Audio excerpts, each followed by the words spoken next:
කතාරල weekend එක මෙහෙම තමා ගත වෙන්නේ. මම උතෙන්ම යනවා පාක් එකට. මේ පාක් එක තියන්නේ ගරාෆවල හරියටම ගරාෆා බස් ස්ටෑන්ඩ් එක ඉස්සරහ. මේකට කියන්නේ ගරාෆා එයා කන්ඩිෂන් පාක් කියලා. මේක ට්‍රැක් තුනක් තියෙනවා. බයිස්කල් වලට වෙනම ට්‍රැක් එකක් තියෙනවා. මේ දැන් යන්නේ ඒකේ ආයි දුවන්න එකක් තියෙනවා. ආයි ඇවිදින්න වෙනම එකක් තියෙනවා. ඒ වගේම එක්සර්සයිස් කරන්න මේගොල්ලෝ තැන් දෙකක හදලා තියෙනවා පාක් එකේ දෙපැත්තට වෙන්න. මේ මං සෙල්ලම් කරන්නේ දැන් එක තැනක. එහා පැත්තට වෙන්නත් තව තැනක් තියෙනවා.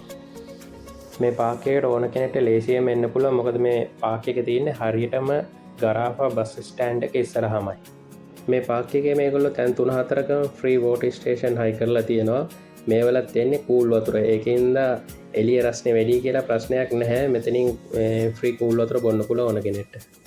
වීකෙන්ඩ් එකක් වුණාට මෙතනට ගොඩක් කට්ටිය පිරෙන්නේ නැහැ උදේවරුවට. ඒකින්ද උදේවරුව එහෙම ආවොත් නිදාසේ ඉඳලා යන්න හොඳම තැනක් මෙතන. මෙතන ගස් කොළන් වවලා හැදිලා තියෙන නිදහස් පරිසරයත් එක්ක මේවට ගොඩාක් කුරුල්ලෝ ඉන්නවා දැන්. මේ ඉස්සරහ පාරේ වුණත් වැඩි වාහන යන්නේ නැහැ. ඒකේ හින්දා කුරුල්ලන්ගේ ශබ්ද තමයි වැඩිපුරම ඇහෙන්නේ. මේ ජොගින් ට්‍රැක් එකේ සම්පූර්ණ දුර ප්‍රමාණය මීටර් 650ක් තමයි තියෙන්නේ.